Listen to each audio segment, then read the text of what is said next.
Tervist! Täna võtame ette ütleme päris intrigeeriva teema. See pani ilmselt nii mõnegi turujälgija mõtlema, et mis toimub. Nimelt, kulla hind püsis kuidagi märkimisväärselt tugevana. Ja seda hoolimata värsketest USA tööturuandmetest, mis teoorias oleks pidanud seda nagu allapoole surma.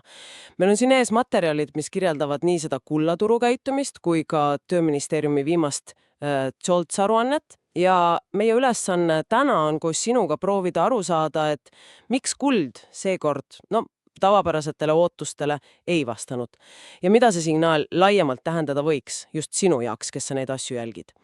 Jah, sest tavaline loogika ütleb ju, et kui tööturg on stabiilne või tugevneb, siis kuld kui turvasadam, peaks nagu surve alla sattuma, eks ju. Aga seekord paistab, et läks teisiti. Okei, lähme siis asja kallale. Alustame nendest numbritest endast. Kulla hind püsis seal päris kindlalt üle $3800 untsi kohta. See on tähtis psühholoogiline tase. Ja allikad märgivadki, et see tase pidas vastu, kuigi öösel oli seal mingit närvilisust ja hinna kõikumisest ka. Täpselt. Ja see õine volatiivsus, mida sa mainisid, see on tegelikult päris huvitav detail. Allikas kirjeldab seda kui sellist kiiret edasi-tagasi liikumist üsna kitsas vahemikus. Ja seda just enne USA turgude avanemist ja nende JOLTS andmete tulekut. See nagu viitab, et turul oli mingi pinge sees, ootusärevus. Aga kui andmed siis tulid, suurt liikumist nagu ei järgnenudki. Ja enne seda oli kuld ju teinud päris korraliku tõusu, eks. Jõudis korraks isegi sinna $3873 kanti untsi kohta. Need USA Tööministeeriumi JOLTS andmed. See on see Job Openings and Labor Turnover Survey. See on näitaja, mida Federal Reserve ja turud ühtse väga tähelepanelikult jälgivad. See näitab nõudlust tööjõu järele. Ja miks see kullale oluline on? Lihtsalt öeldes tugev tööturg annab Federal Reserve'ile rohkem mänguruumi, et intresse kõrgel hoida või isegi tõsta. Inflatsiooni kontrolli allhoidmiseks. Kõrgemad intressid omakorda teevad dollari atraktiivsemaks ja kullu hoidmine muutub kallimaks, sest kuld ju intresse ei teeni. See tavaliselt surub kulla hinda alla. Selge pilt.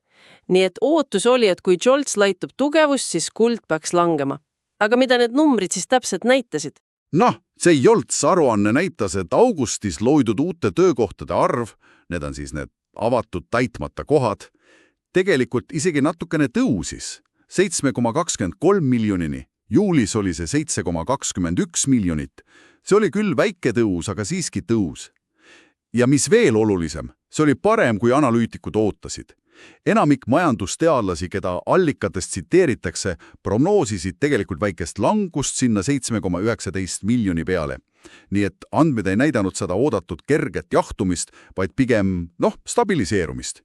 Ja seda üsna kõrgel tasemel, isegi pärast eelmise kuu langust. Sisuliselt signaal, et tööturg on endiselt päris pingeline.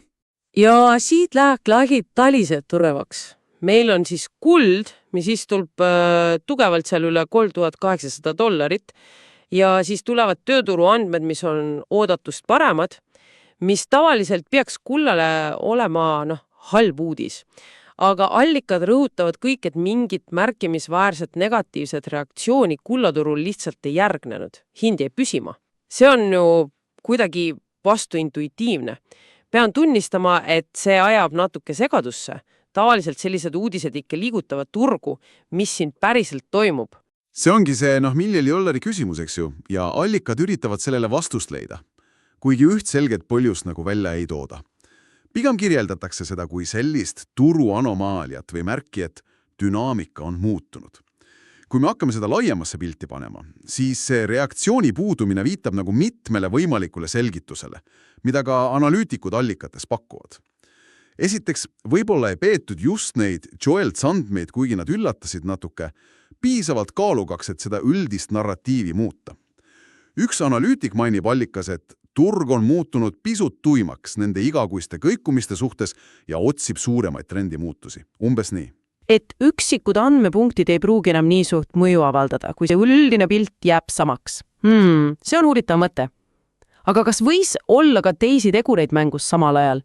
Midagi muud, mis kulda toetas? Kindlasti. See on teine peamine hüpotees, mida allikates arutatakse. On võimalik ja isegi tõenäoline, et samal ajal mõjusid kullale mingid muud, tugevamad toetavad jõud. Ja neid siis neutraliseerisid selle joltsandmete potentsiaalse negatiivse mõju. Kuigi need konkreetsed allikad keskenduvad joltsile, siis mööda minnes mainitakse näiteks jätkuvat geopoliitilist ebakindlust teatud piirkondades ja ka kahtlusi globaalse majanduskasvu väljavaatete osas. Üks allikas viitab ka turuosaliste kommentaaridele, et keskpankade jätkuv kulla huvi, eriti just arenevatel turgudel, see loob turule sellise tugeva aluspinna, mis võib lühiajalisi negatiivseid uudiseid summutada. Nii et isegi kui jolts viitab tugevamale USA majandusele ja võimule kõrgematele intressidele tulevikus, siis muud mured geopoliitika, globaalne kasv, keskpankade ostud hoiavad kulla hinda ikkagi üleval. See kõlab küll loogiliselt.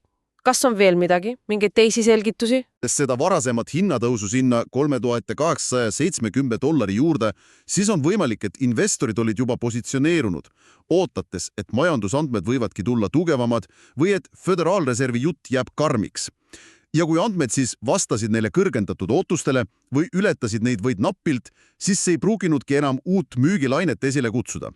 Üks allikas tsiteerib ühte kauplejat, kes ütleb umbes nii, et ootus oli juba nii kõrgele kruuvitud, et ainult väga suur üllatus oleks turgu raputanud.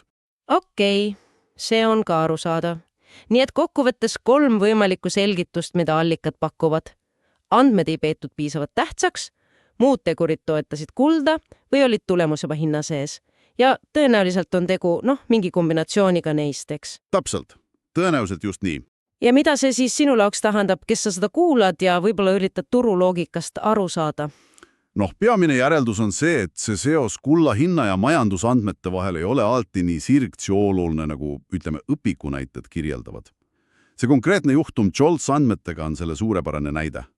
See näitab, et turu sentiment, positsioneering ja need laiemad narratiivid võivad lühiajaliselt olla palju mõjukamad kui üksikud andmepunktid, isegi kui need on oodatust paremad.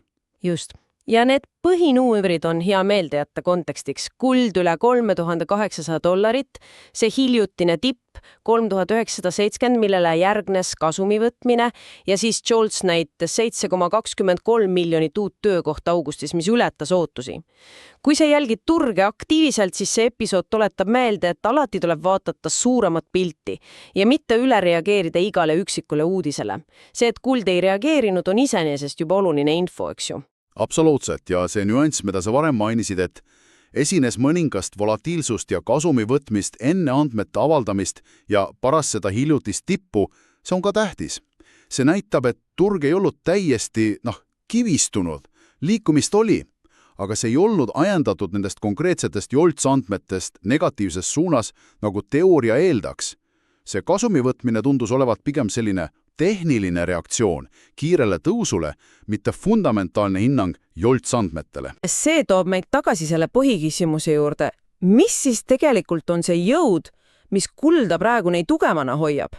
Kui isegi stabiliseeruvad ja oodatust paremad tööturunäitajad seda alla ei suru, siis peab ju midagi muud olema päris tugevalt mängus. Kas investorid keskenduvad rohkem inflatsiooniootustele, mis on võib-olla visamad, kui loodetakse, või on fookus hoopis Föderaalreservi tuleviku intressimäärade trajektoorioril? Äkki turg usub, et intressitõusude tipp on juba väga lähedal või käes, hoolimata joltsist? Nad on täpselt need küsimused, mida analüütikud allikates nüüd esitavadki. Üks allikas spekuleerib, et kuigi jolts näitas tugevust, siis teised, tulevikku vaatavad indikaatorid, mida siin küll detailselt ei käsitleta, võivad juba näidata märke jahtumisest. Ja turg siis hinnastab seda ettevaatavalt sisse. Või siis on need mainitud geopoliitilised riskid muutunud nii dominantseks teemats, et majandusandmed jäävad lihtsalt ajutiselt tahaplaanile. Allikad ise ei anna lõplikku vastust, vaid rõhutavad seda kui käimasolevat debatti ja turu jaoks keskset mõistatust praegu. Kokkuvõtteks võib siis öelda, et tänase arutelu keskmes oli kulla üllatav vastupidavus seal $3800 taseme kohal.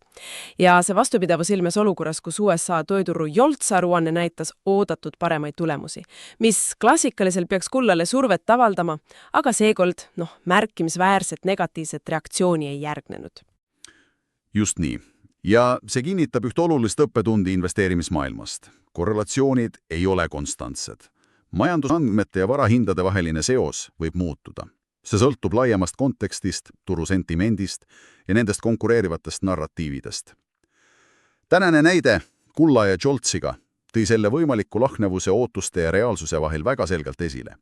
Kuld näitas jõudu seal, kus teooria järgi oleks pidanud näitama nõrkust.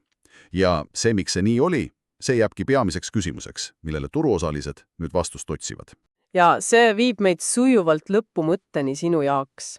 Arvestades, et kuld näitas sellist tugevust stabiilsete või isegi oodatust paremate tööturu näitajate taustal, siis see paneb mõtlema, mis juhtub siis, kui järgmised andmed näitavad hoopis märkimisväärset nõrkust USA majanduses või tööturul?